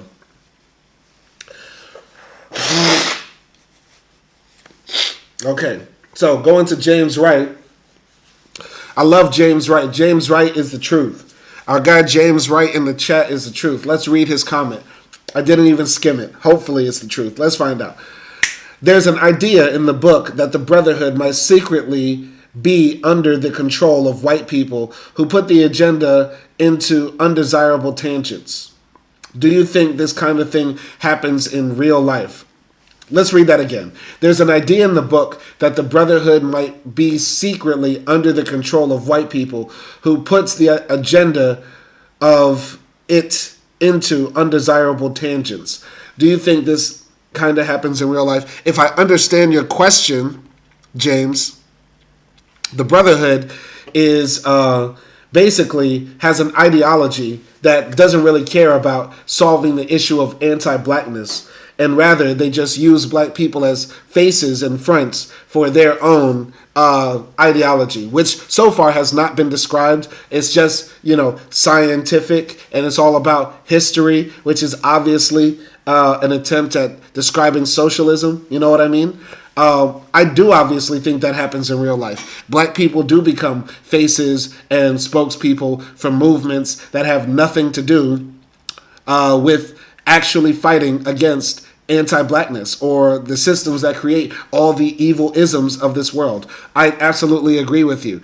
And I think those movements are primarily right-wing conservative movements. So the people that really fall into this are the people like Candace Owens, every black Republican, every conservative who has melanin, you know what I mean?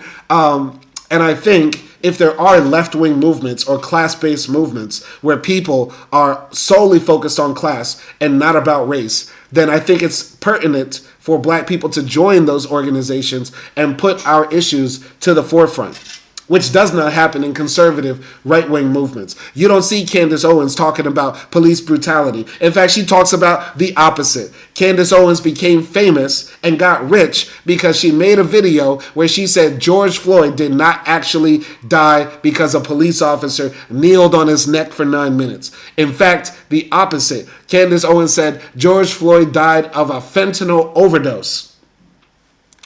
And even if he was killed by the police, which is Candace Owens' argument, good. He was a no-good black thug who deserved to be killed and not have his constitutional rights to due process heard. So I digress. That is a big shame, and I don't know how you'd fight against that. Very interesting. I think it is possible to fight against anti-blackness or white liberalism's blindness to black issues, and that's by being involved, by taking these movements, these ideologies, and crafting them for our own purpose. There's a book I've been meaning to write for the past year titled Afrofascism, where we take fascism and make it work for us. Now, not to advocate for Afrofascism, but to show that we have to be involved in, turning these ideas on their heads to make them suitable and palatable to ending anti-blackness, because that should be our primary goal. Ending anti-blackness and liberating the world by ending this one. Okay? So,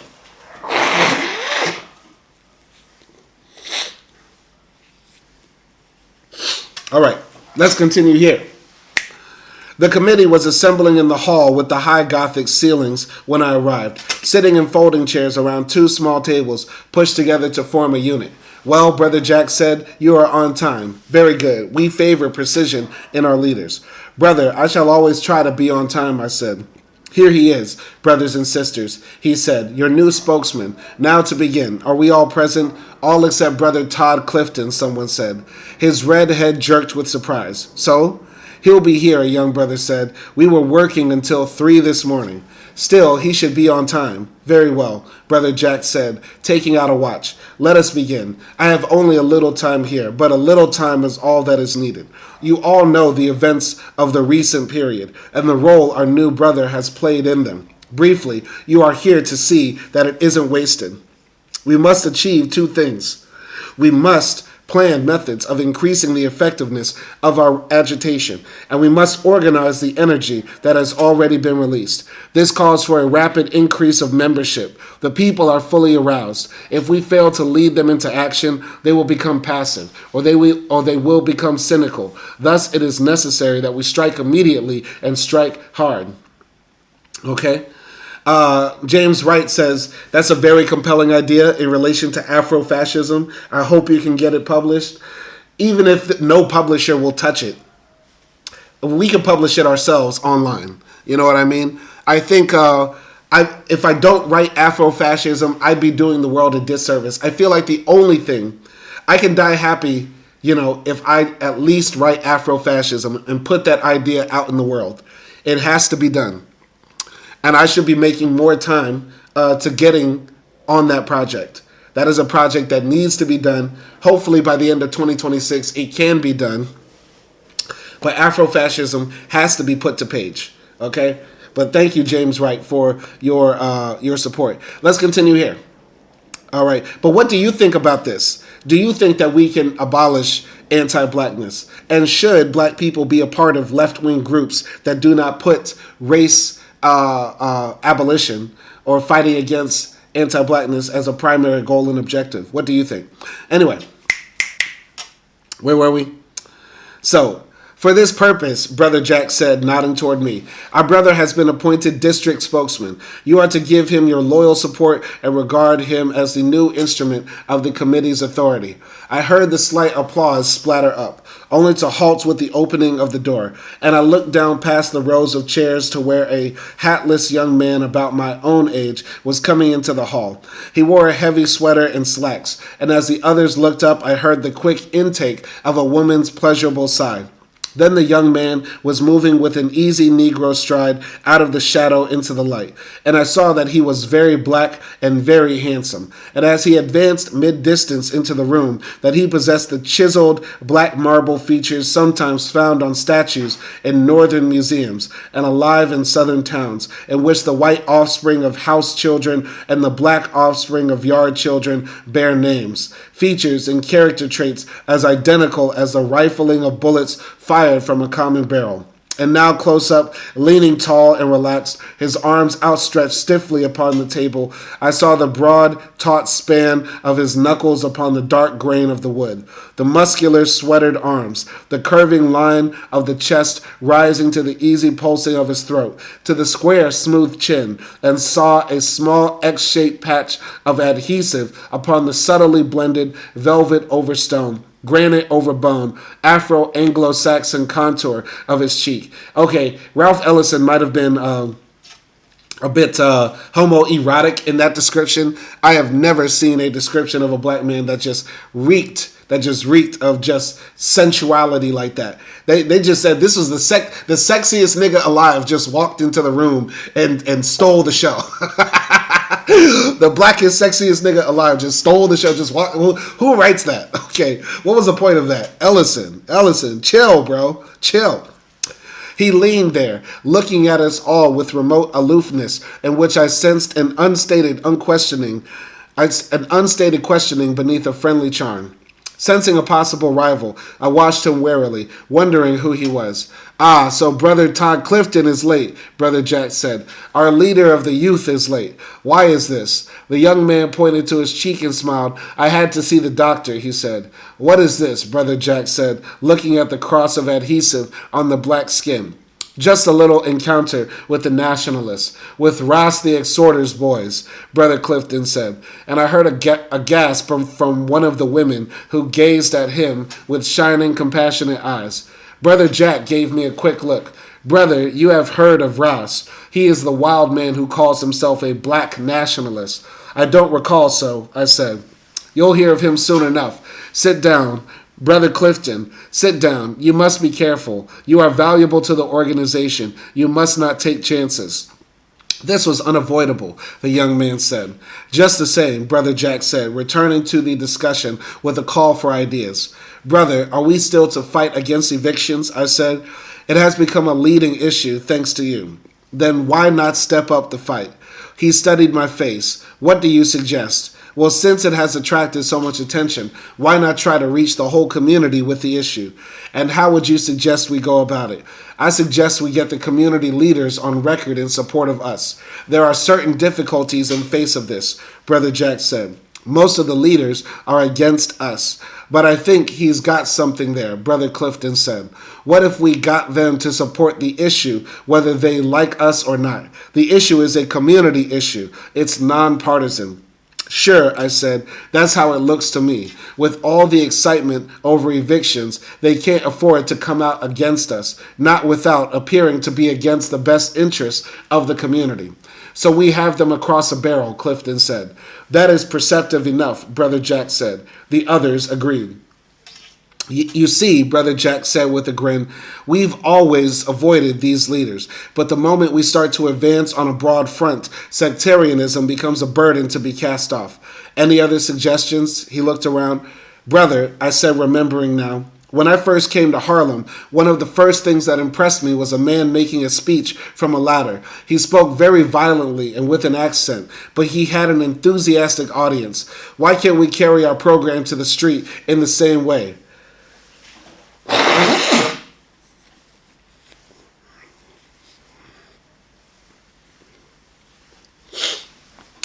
So you have met him, he said, suddenly grinning. Well, Ras the Exhorter has had a monopoly in Harlem, but now that we are larger, we might give it a try. What the committee wants is results. So that was Ras the Exhorter, I thought. We'll have trouble with the exhorter. I mean the extorter. A big woman said. His hoodlums would attack and denounce the white meat of a roasted chicken. We laughed. He goes wild when he sees black people and white people together, she said to me. We'll take care of that, Brother Clifton said, touching his cheek. Very well, but no violence, Brother Jack said. The Brotherhood is against violence and terror and provocation of any kind. Aggressive, that is. Understand, Brother Clifton? I understand, he said. We will not countenance any aggressive violence, understand? Nor attacks upon officials or others who do not attack us. We are against all forms of violence. Do you understand? Yes, brother, I said. Very well. Having made this clear, I leave you now, he said. See what you can accomplish. You'll have plenty support from other districts and all the guidance you need. Meanwhile, remember that we are all under discipline. He left and we divided the labor. I suggested that each work in the area he knew best. Since there was no liaison between the Brotherhood and the community leaders, I assigned myself the task of creating one. It was decided that our street meetings begin immediately and that Brother Todd Clifton was to return and go over the details with me. While the discussion continued, I studied their faces. They seemed absorbed with the cause and in complete agreement, blacks and whites. But when I tried to place them as to type, I got nowhere. The big woman, who looked like a southern suds buster, was in charge of women's work and spoke in abstract ideological terms. The shy-looking man with the liver spotches on his neck spoke with a bold directness and eagerness for action. And this Brother Todd Clifton, the youth leader, looked somehow like a hipster, a zoot suiter, a sharpie, except his head of Persian lamb's wool had never known a straightener. I could place none of them. They seemed familiar, but were just as different as Brother Jack, and the other whites were from all the white men I had known. They were all transformed, like familiar people seen in a dream. Well, I thought, I'm different too, and they'll see it when the talk is finished and the action begins. I'll just have to be careful not to antagonize anyone. As it is, someone might resent my being placed in charge. But when Brother Todd Clifton came into my office to discuss the street meeting, I saw no signs of resentment, but a complete absorption in the strategy of the meeting. With great care, he went about instructing me how to deal with the hecklers, on what to do if we were attacked, and upon how to recognize our own members from the rest of the crowd. For all his seeming zoot-suiter characteristics, his speech was precise, and I had no doubt that he knew his business. How do you think we'll do? I said when he had finished.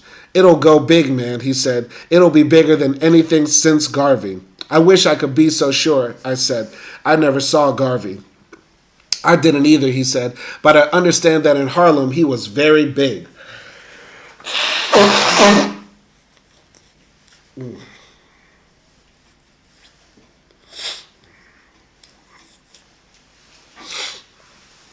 Okay. All right. Well, we're not Garvey, and he didn't last. No, but he must have had something, he said with sudden passion. He must have had something to move all those people. Our people are hell to move. He must have had plenty. We have a scientific plan, and you set them off. Things are so bad they'll listen, and when they listen, they'll go along. I hope so, I said.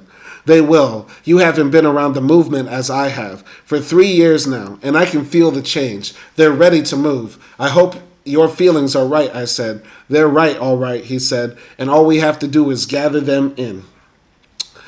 The evening was almost of a winter coldness, the corner well lighted, and the all-Negro crowd large and tightly packed. Up on the ladder now, I was surrounded by a group of Clifton's Youth Division, and I could see, beyond their backs with upturned collars, the faces of the doubtful, the curious, and the convinced in the crowd. It was early, and I threw my voice hard down against the traffic sounds, feeling the damp coldness of the air upon my cheeks and hands as my voice warmed with my emotion.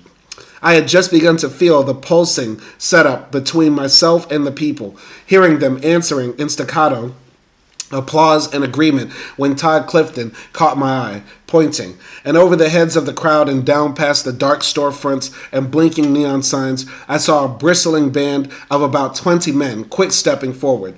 I looked down. It's trouble. Keep talking, Clifton said. Give the boys the signal. My brothers, the time has come for action, I shouted, and now I saw the youth members and some older men move around to the back of the crowd and up to meet the advancing group. Then something sailed up out of the dark, and I landed hard against my forehead, and I felt the crowd surging close, sending the ladder moving backwards, and I was like a man tottering above a crowd on stilts, then dropping backwards into the street and clear, hearing the ladder clatter down. They were milling in a panic now, and I saw Clifton beside me. It's Ras the Exhorter, he yelled. Can you use your hands? I can use my fist. I was annoyed. Very well, all right then. Here's your chance. Come on, let's see you duke. He moved forward and seemed to dive into the whirling crowd, and I beside him, seeing them scatter into doorways and pound off in the dark. There's Ras over there, Clifton cried, and I heard the sound of breaking glass and the street went dark. Someone had knocked out the lights, and through the dimness I saw Clifton heading to where a red neon sign glowed in the dark window as something went past my head. Then a man ran up with a length of pipe, and I saw Clifton close with him, ducking down and working in close and grabbing the man's wrist and twisting suddenly, like a soldier executing an about face, so that now he faced me, the back of the man's elbow rigid across his shoulder, and the man rising on tiptoe and screaming as Clifton straightened smoothly and levered down on the arm. Damn. All right. So, yeah, this is it's crazy that people were outside fighting for ideology. They were outside really fighting over ideology. I heard a dry popping. Shout out, by the way, to Daniel Riga, 4730. Shout out to Daniel Riga, 4730 up in the chat. Salute to you for coming in and showing love to the live stream. All right. I heard a dry popping sound and saw the man sag, and the pipe rang upon the walk. Then someone caught me hard in the stomach, and suddenly I knew that I was fighting too. I went to my knees and rolled and pulled erect, facing him. "Get up, Uncle Tom," he said, and I clipped him. He had his hands and I had mine, and the match was even, but he was not so lucky. He wasn't down, and he wasn't out, but I caught him 2 good ones, and he decided to fight elsewhere. When he turned, I tripped him and moved away. The fight was moving back into the dark where the street lights had been knocked out clear to the corner, and it was quiet except for the grunting and straining and the sound of footfalls and of blows. It was confusing in the dark, and I couldn't tell ours from theirs, and moved cautiously, trying to see. Someone up the street in the dark yelled, break it up, and I thought, cops, and looked around for Clifton. The neon sign glowed mysteriously, and there was a lot of running and cursing. And now I saw him working skillfully in a store lobby before a red checks cashed here sign. And I hurried over, hearing objects sailing past my head and the crash of glass. Clifton's arms were moving in a short, accurate jabs against the head and stomach of Ras the Extorter, punching swiftly and scientifically, careful not to knock him into the window or strike the glass with his fist.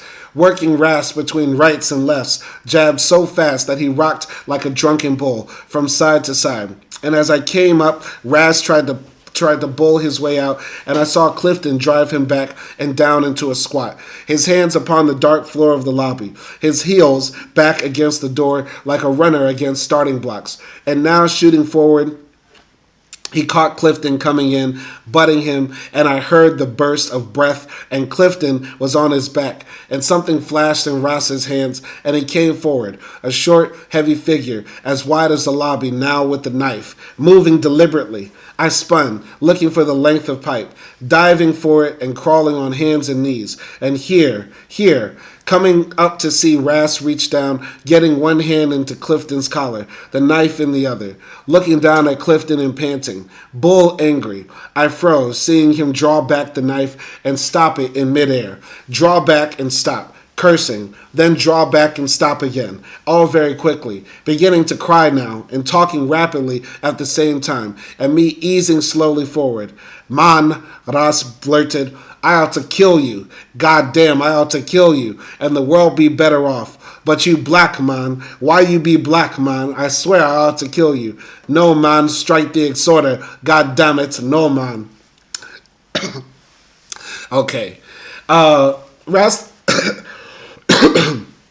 I take it Ras the Extorter is supposed to be a parody of like Mark Garvey and like extreme black nationalists and stuff like that. I like his character just from that one line right there. I wish Ellison was better at describing fights and violence. You know, I think the best way to do a fight scene in literature is just short staccato sentences, not these very descriptive, grandiose, play-by-play of the fight. You know what I mean? Just let it say there was a fight, we're brawling, fists are flying, pipes are swinging. You know what I mean? Instead of making it this long and drawn out. But I continue here. I saw him raise the knife again, and now as he lowered it unused, he pushed Clifton into the street and stood over him, sobbing. Why are you with these white folks? Why are you with these white folks? Why? I've been watching you a long time. I say to myself, soon he get smart and get tired. He get out of that ting. Why a good boy like you still with them? Still, moving forward, I saw his face gleam with red, angry tears as he stood above Clifton with the still innocent knife and the tears red in the glow of the window sign. All right. You, my brother, man. Brothers are the same color. How the hell you call these white men brother? Shit, man, that's shit. Brothers the same color. We sons of Mama Africa. You done forgot. You black. Black! You goddamn, man. He said, swinging the knife for emphasis. You got bad hair. You got thick lips. They say you stink. They hate you, man. You African. African. You African. Okay, did he mix like African and Aryan together? That's crazy. They hate you, man. You African. African. Why you with them? Leave that shit, man. They sell you out. That shit is old-fashioned. They enslave us. You forget that. How can they mean a black man any good? How can they be going to be your brother? I had reached him now and brought the pipe down hard, seeing the knife fly off into the dark as he grabbed his wrist. And I raised the pipe again, suddenly hot with fear and hate, as he looked at me out of his narrow little eyes, standing his ground. And you, man, the exhorter said, a regular little black devil, a goddamn sly mongoose. Where you think you from? Going with the white folks. I know, goddammit, don't I know it? You from down south. You from Trinidad, you from Barbados, Jamaica, South Africa, and the white man's foot in your ass all the way to the hip. What you trying to deny by betraying the black people? Why you fight against us? You young fellows, you young black men with plenty education. I've been hearing your rabble-rousing. Why you go over to the enslaver? What kind of education is that? What kind of black man is that who betray his own mama? Shut up. Shut up, Clifton said, leaping to his feet. Shut up. Hell no, Ross cried, wiping his eyes with his fist. I talk. Bust me with the pipe, but by God, you listen to the exhorter. Come in with us, man. We build a glorious movement of black people. Black people. What they do, give you money? Who want that damn stuff? Their money bleed black blood, man. It's unclean. Taking their money is shit, man. Money without dignity. That's bad shit. You know, Ross Exhorter reminds me of like Killmonger. Like, you know he's wrong, but he kind of right. Clifton lunged toward him. I held him, shaking my head. Come on, that man's crazy, I said, pulling on his arm. Ras struck his thighs with his fist. Me crazy, man? You call me crazy? Look at you too and look at me. Is this sanity? Standing here in 3 shades of blackness. 3 black men fighting in the street because of the white enslaver. Is that sanity? Is that consciousness? Scientific understanding? Is that the modern black man of the 20th century? Hell, man. Is it self-respect? Black against black? What they give you to betray? They're women? You fall for that? Wow. Okay.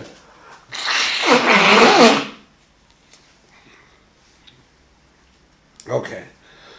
All right. Sorry, I need a...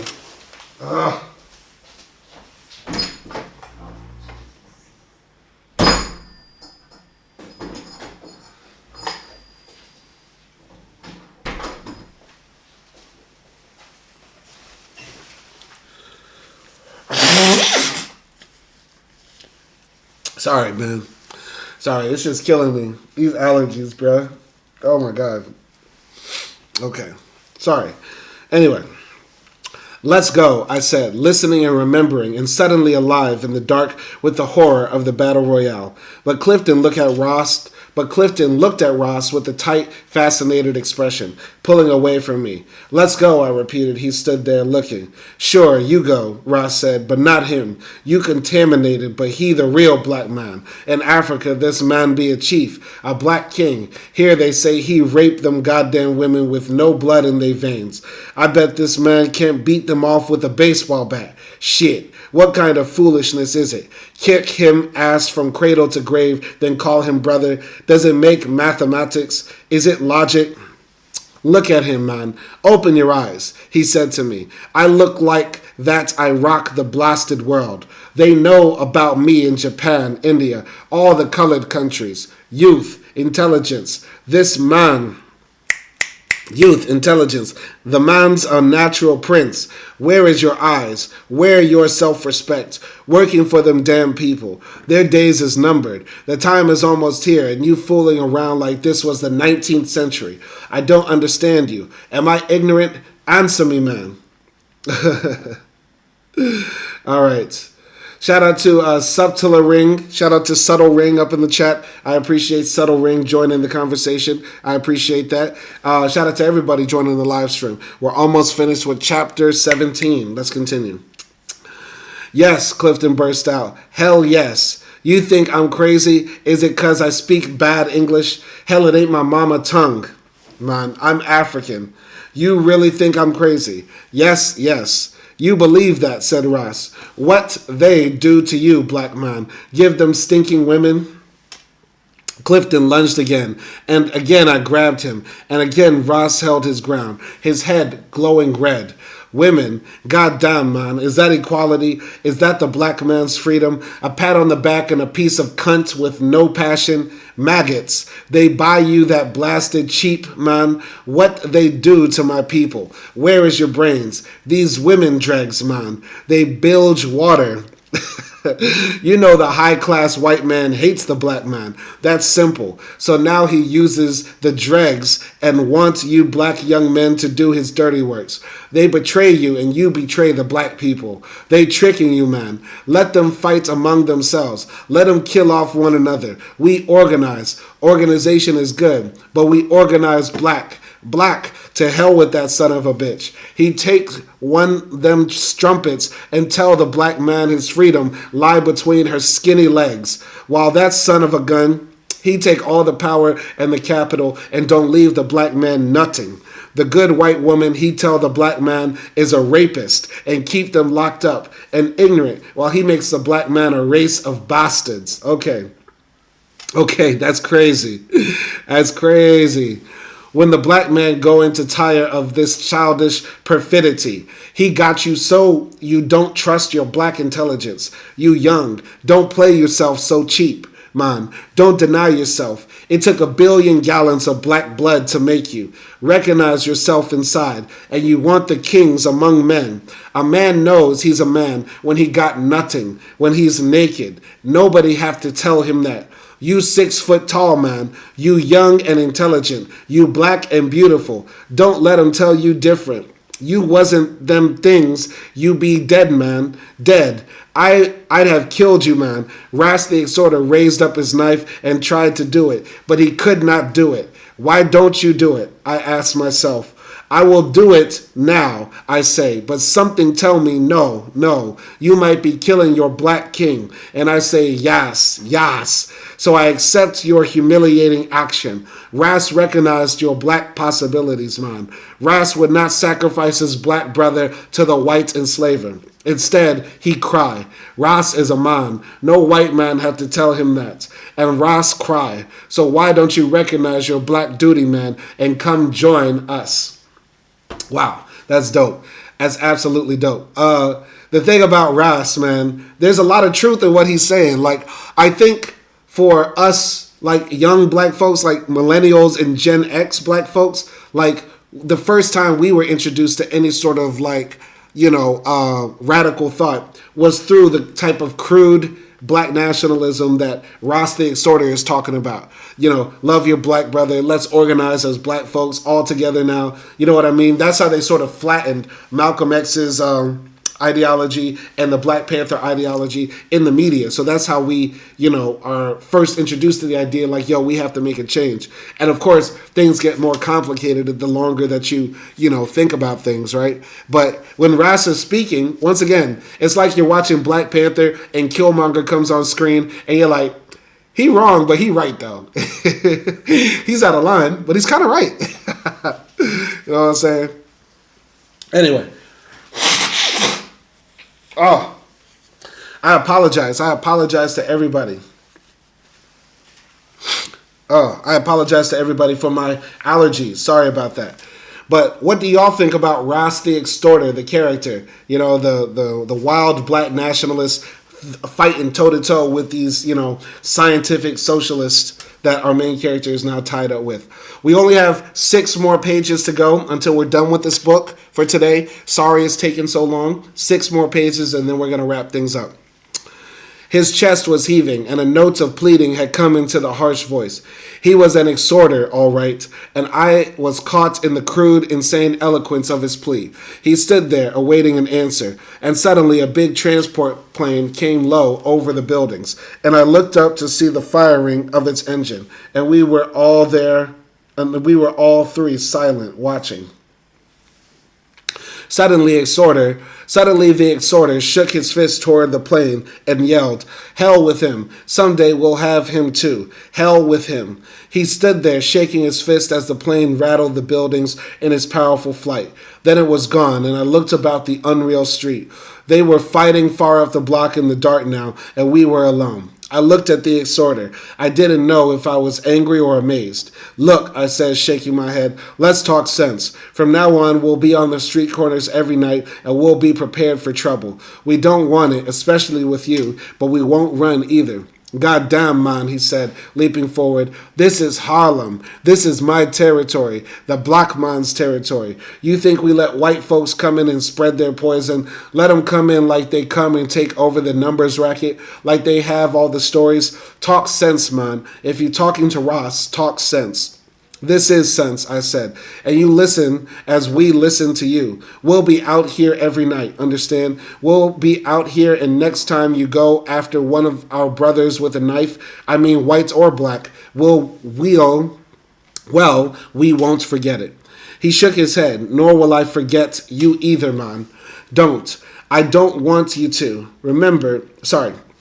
I don't want you to, because if you forget, there'll be trouble. You're mistaken. Don't you see you're outnumbered? You need allies to win.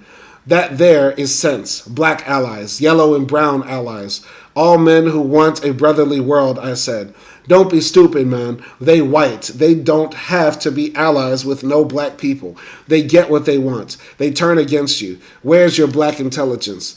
Thinking like that will get you lost in the backwash of history," I said. "Start thinking with your mind and not your emotions."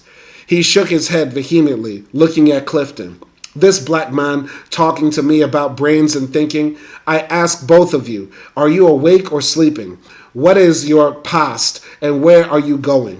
Never mind. Take your corrupt ideology and eat out your own guts like a laughing hyena. You are nowhere, man. Nowhere. Ross is not ignorant, nor is Ross afraid. No, Ross, he be here black and fighting for the liberty of the black people when the white folks have got what they want and done gone off laughing in your face and you stinking and choked up with white maggots."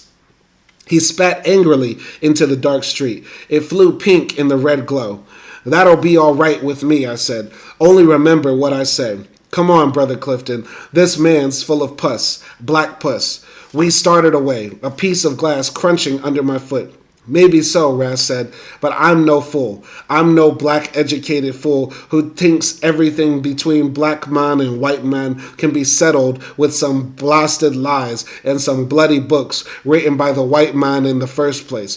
It's 300 years of black blood to build this white man's civilization, and you want be wiped out in a minute. Black blood calls for blood. You remember that, and remember that I am not like you. Ross recognizes the true issues, and he is not afraid to be black, nor is he a traitor for white men. Remember that. I am no black traitor to the black people for the white people." And before I could answer, Clifton spun in the dark, and there was a crack, and I saw Ras go down and Clifton breathing hard, and Ras lying there in the street, a thick black man with red tears on his face that caught the reflection of the checks cashed here sign. And again, as Clifton looked gravely down, he seemed to ask a silent question. "Let's go," I said. "Let's go." We started away as the screams of sirens sounded, Clifton cursing quietly to himself. Then we were out of the dark onto a busy street, and he turned to me. There were tears in his eyes. "That poor misguided son of a bitch," he said. "He thinks a lot of you too," I said. I was glad to be out of the dark and away from that exhorting voice. "The man's crazy," Clifton said. "It'll run you crazy if you let it." "Where'd he get that name?" I said. "He gave it to himself. I guess he did. Ras is a title of respect in the East. It's a wonder he didn't say something about Ethiopia stretching forth her wings," he said, mimicking Ras. "He makes it sound like the hood of a cobra fluttering. I don't know. "Well, we'll have to watch him now," I said. "Yes, we'd better," he said. "He won't stop fighting, and thanks for getting rid of his knife." "You didn't have to worry," I said. You didn't have to worry," I said. "He wouldn't kill his king." He turned and looked at me as though he thought I might mean it. Then he smiled. "For a while there, I thought I was gone," he said. "As we headed for the district office, I wondered what Brother Jack would say about the fight. We'll have to overpower him with organization," I said. "We'll do that, all right. But it's on the inside that Ross is strong," Clifton said. "On the inside, he's dangerous." "He won't get on the inside," I said. "He'd consider himself a traitor." "No," Clifton said. "He won't get on the inside. Did you hear how he was talking? Did you hear what he was saying?" "I heard him, sure," I said. "I don't know," he said. "I suppose sometimes a man has to plunge outside history." "What?" "Plunge outside. Turn his back. Otherwise, he might kill somebody. Go nuts." I didn't answer. Maybe he's right, I thought, and was suddenly very glad I had found the Brotherhood. Okay. The next morning, it rained, and I reached the district before the others arrived, and stood looking through the window of my office, past the jutting wall of a building, and on beyond the monstrous pattern. All right. Being more dangerous on the inside is an interesting touch, said James Wright, our new moderator. Absolutely true. Good point right there, James Wright. So continuing. The next morning, it rained, and I reached the district before the others arrived, and stood looking through the window of my office, past the jutting wall of a building, and on beyond the monotonous pattern of its bricks and mortar. I saw a row of trees rising tall and graceful in the rain. One tree grew close by, and I could see the rain streaking its bark and its sticky buds. Trees were rowed the length of the long block beyond me, rising tall and dripping wetness above a series of cluttered backyards. And it occurred to me that cleared of its ramshackle fences and planted with flowers and grass, it might form a pleasant park. And just then, a paper bag sailed from a window to my left and burst like a silent grenade, scattering garbage into the trees and pancaking to earth with a soggy, exhausted plop. I started with disgust, then thought, the sun will shine in those backyards someday. A community cleanup campaign might be worthwhile for a slack season at that. Everything couldn't possibly be as exciting as last night. Turning back to my desk, I sat facing the map now as Brother Tarp appeared. "Morning, son. I see you already on the job," he said. "Good morning. I have so much to do that I thought I'd better get started early," I said. "You'll do all right," he said, "but I didn't come in here to take up your time. I want to put something on the wall." "Go right ahead. Can I give you a hand?" "No, I can make it all right," he said, clambering with his lame leg upon a chair that sat beneath the map and hanging a frame from the ceiling molding, straightening it carefully, and getting down to come over beside my desk. "Son, you know who that is?" "Why, yes," I said, "it's Frederick Douglass." "Yes, sir, that's just who it is. You know much about him?" "Not much. My grandfather used to tell me about him, though." "That's enough. He was a great man. You just take a look at him once in a while. You have everything you need. Paper and stuff like that?" "Yes, I have, Brother Tarp, and thanks for the portrait of Douglass." "Don't thank me, son," he said from the door. "He belongs to all of us." I sat now facing the portrait of Frederick Douglass, feeling a sudden piety, remembering and refusing to hear the echoes of my grandfather's voice. Then I picked up the telephone and began calling the community leaders. They fell in line like prisoners, preachers, politicians, various professionals, proving Clifton correct. The eviction fight was such a dramatic issue that most of the leaders feared that their followers would have rallied to us without them. I slighted no one, no matter how unimportant, big shots, doctors, real estate men, and storefront preachers, and it went so fast and smoothly that it seemed not to happen to me, but to someone who actually bore my new name. I almost laughed into the phone when I heard the director of Men's House address me with profound respect. My new name was getting around. It's very strange, I thought, but things are so unreal for them normally that they believe that to call a thing by name is to make it so. And yet I am what they think I am. Our work went so well that a few Sundays later we threw a parade that clinched our hold on the community. We worked feverishly, and now the clashing and conflict of my last days at Mary's seemed to have moved out into the struggles of the community, leaving me inwardly calm and controlled. Even the hustle and bustle of picketing and speech-making seemed to stimulate me for the better. My wildest ideas paid off. Upon hearing that one of the unemployed brothers was an ex-drill master from Wichita, Kansas, I organized a drill team of 6-footers whose duty it was to march through the streets, striking up sparks with their hobnailed shoes.